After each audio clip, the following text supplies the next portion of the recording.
नमस्कार दोस्तों, आज हम इस वीडियो में आपके साथ डिस्कस करेंगे अल्टरनेटर और जनरेटर के बीच में क्या डिफरेंस होता है। अगर हम बात करें अल्टरनेटर और जनरेटर, ये दोनों ही इलेक्ट्रोमैकेनिकल डिवाइस हैं। ये अल्टरनेटर का डायग्राम है और ये जनरेटर का डायग्राम है, और हमने कुछ फैक्टर को कंसीडर किया है जिसके आधार पे हम देखेंगे कि अल्टरनेटर जनरेटर से कैसे अलग होता है। अल्टरनेटर और जनरेटर ये दोनों devices Faraday law of electromagnetic induction के सिद्धांत पर ये कार्य करते हैं।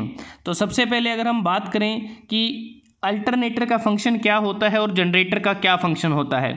अल्टरनेटर एक ऐसा इलेक्ट्रोमैकेनिकल डिवाइस है जिसका प्रयोग प्राइम मूवर से मिलने वाली मैकेनिकल एनर्जी को इलेक्ट्रिकल एनर्जी में कन्वर्ट करने के लिए किया जाता है। लेकिन इसमें जो हम इलेक्ट्रिकल एनर्जी कन्वर्ट करते हैं वो सिर्फ एसी में ही कर सकते हैं, अल्टरनेटिंग करंट में। लेकिन जो जनरेटर है, जनरेटर एक ऐसा इलेक्ट्रोमैकेनिकल डिवाइस है जिसका प्रयोग प्राइम मूवर से मिलने वाली मैकेनिकल एनर्जी को इलेक्ट्रिकल एनर्जी में कन्वर्ट करने के लिए किया जाता है। लेकिन जनरेटर के द्वारा हम एसी और डीसी दोनों इलेक्ट्रिकल एनर्जी बना सकते हैं। अल्टरनेटिंग करंट भी बनाया जा सकता है और डायरेक्ट करंट भी इससे जनरेट कर सकते हैं।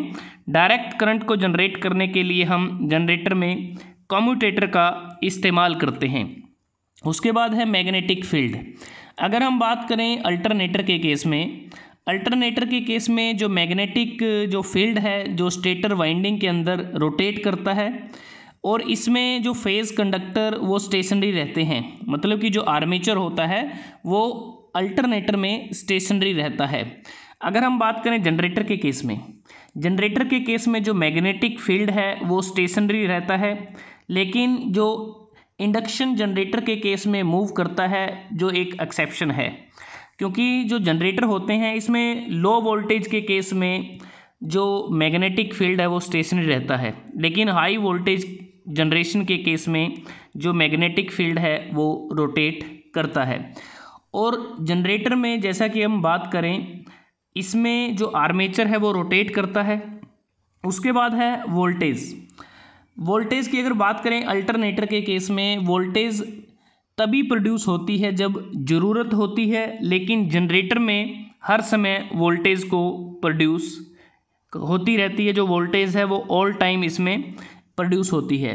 पोलराइजेशन की अगर हम बात करें, अल्टरनेटर के केस में हमें पोलराइजेशन की कोई ज़रूरत नहीं होती, लेकिन जनरेटर के केस में जनरेटर को इंस्टॉल करने के बाद पोलराइज्ड करना पड़ता है।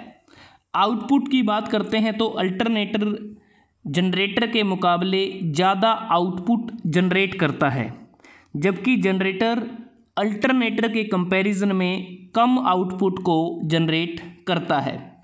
Charging dead battery. अल्टरनेटर की अगर हम बात करें, अल्टरनेटर का प्रयोग डेड बैटरी को चार्ज करने के लिए नहीं करते, क्योंकि अल्टरनेटर के केस में बर्नआउट होने की संभावना रहती है, जबकि जनरेटर का इस्तेमाल डेड बैटरी को चार्ज करने के लिए किया जाता है। उसके बाद है ड्यूरेबिलिटी ऑफ ब्रशेस। अगर हम बात करें अल्टरनेटर में, तो अल्टरनेटर में जो ब्रशेस की जो ड्यूरेबिलिटी है वो ज़्यादा होती है। अल्टरनेटर में ब्रश ज़्यादा टाइम तक चलते हैं, क्योंकि अल्टरनेटर में ब्रशेस का प्रयोग करंट कैरी करने के लिए करते हैं, जिससे रोटर और स्लिप रिंग को पावर दी जा सके, और ये जो राइड है काफ़ी स्मूथ रहती है। जनरेटर के केस में जो ब्रशेस की ड्यूरेबिलिटी है वो कम रहती है, तो मतलब कि जनरेटर में जो ब्रशेस हैं वो कम टाइम तक चलते हैं, ये कह सकते हैं। Input supply. इनपुट सप्लाई की अगर बात की जाए तो अल्टरनेटर के केस में जो इनपुट है वो स्टेटर से ली जाती है, लेकिन जनरेटर के केस में जो इनपुट है वो रोटर से ली जाती है। आरपीएम। आरपीएम का मतलब रोटेशन पर मिनट। अल्टरनेटर के केस में वाइड रेंज रहती है आरपीएम की, लेकिन जनरेटर के केस में जो आरपीएम की जो रेंज है वो काफ़ी नैरो रहती है। Output EMF. अल्टरनेटर के केस में ये वेरिएबल होते हैं, वेरी करता रहता है, लेकिन जनरेटर के केस में जो आउटपुट ईएमएफ है वो कांस्टेंट रहता है। साइज़ की अगर बात करें, जो अल्टरनेटर होता है इसका जो साइज़ है वो स्मॉल साइज़ होता है, लेकिन जनरेटर का साइज़ लार्ज साइज होता है, बड़ा साइज होता है। फ्लोर स्पेस रिक्वायर्ड, जब अल्टरनेटर का स्पेस कम साइज़ कम है तो इसके लिए हमें जो स्पेस चाहिए उस स्पेस की भी हमें कम ज़रूरत पड़ती है। लेकिन जनरेटर के केस में बड़ा साइज़ होने के कारण इसमें जो स्पेस है वो ज़्यादा स्पेस हमें चाहिए। एनर्जी एफिशिएंसी, एनर्जी एफिशिएंसी की अगर बात करें तो अल्टरनेटर की एनर्जी एफिशिएंसी ज़्यादा होती है, जनरेटर की एनर्जी एफिशिएंसी अल्टरनेटर के मुकाबले कम होती है।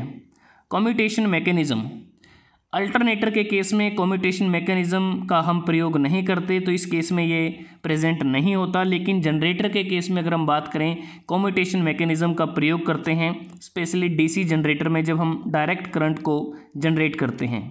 अगर वेट की बात की जाए, अल्टरनेटर का जो वेट है वो कम होता है तो लाइट इन वेट है, लेकिन जनरेटर का जो वेट है वो ज़्यादा होता है, जनरेटर हैवी होता है अल्टरनेटर के मुकाबले। अब बात करते हैं कि अल्टरनेटर का कहाँ प्रयोग करते हैं, जनरेटर का कहाँ इस्तेमाल किया जाता है। एप्लीकेशन की बात की जाए तो अल्टरनेटर का मुख्यतः जो प्रयोग हम करते हैं ऑटोमोबाइल्स में इसका इस्तेमाल किया जाता है। जब ऑटोमोबाइल का जो इंजन रनिंग कंडीशन में होता है तब उस दौरान बैटरी को चार्ज करने के लिए अल्टरनेटर का प्रयोग किया जाता है। लेकिन एक बात आप ध्यान रखें कि डेड बैटरी को चार्ज करने के लिए अल्टरनेटर का इस्तेमाल नहीं करते।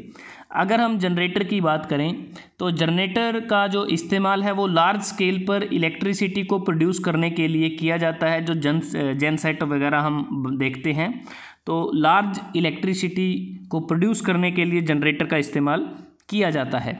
तो दोस्तों आज हमने आपके साथ इस वीडियो में डिस्कस किया कि अल्टरनेटर और जनरेटर के बीच में क्या डिफरेंस होता है। वैसे अगर हम देखें इनका जो वर्किंग का जो कंसेप्ट रहता है वो सेम है, क्योंकि दोनों ही Faraday law of electromagnetic induction के प्रिंसिपल पर ही कार्य करते हैं। जो डिफरेंस है इन दोनों के बीच में वो मेनली डिफरेंस आता है कंस्ट्रक्शन के आधार पे, मेनली इसमें डिफरेंस आता है। और जैसा बात की अल्टरनेटर से सिर्फ AC करंट को ही प्रोड्यूस किया जाता है और जनरेटर से हम AC और DC दोनों को प्रोड्यूस कर सकते हैं। तो दोस्तों अगर आपको ये वीडियो अच्छा लगा आप इसको लाइक कर सकते हैं, शेयर कर सकते हैं अपने दोस्तों के साथ, स्टूडेंट्स के साथ, और चैनल को सब्सक्राइब करना ना भूलें। जल्दी हाजिर होते हैं एक नए वीडियो के साथ, एक नए टॉपिक के साथ। तब तक के लिए धन्यवाद। आपका दिन शुभ रहे।